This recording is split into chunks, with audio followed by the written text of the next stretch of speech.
Office থেকে ফেরার পথে হোম মিনিস্টার চিকেন নিয়ে হাজির, কেননা সে আজকে রাতের ডিনারে চিলি চিকেন আর ফ্রাইড রাইস খাবে। তো হোম মিনিস্টারের হুকুম বলে কথা, আর চিকেন যেহেতু নিয়ে চলেই এসছে তাই আমি আর বারণ করিনি। যতই রাত হোক আমি বসিয়ে দিয়েছি, আর ঘড়ির কাঁটায় অলরেডি 10:30 বেজে গেছে।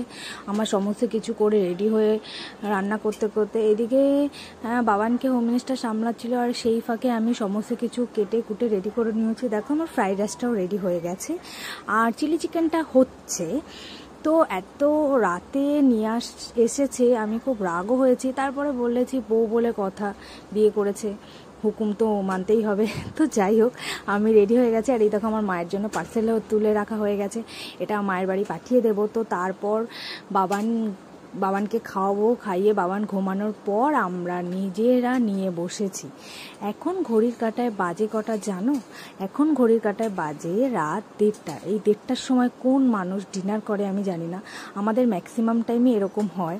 তো আমরা একটু পাগলাটে টাইপের, যখন যেটা মন চায় তো তখন সেটা করি, মাঝরাতেই খাই আমরা এইভাবে। তো হাসি মজা করে দুজনে এরকমভাবে খেয়ে নিলাম।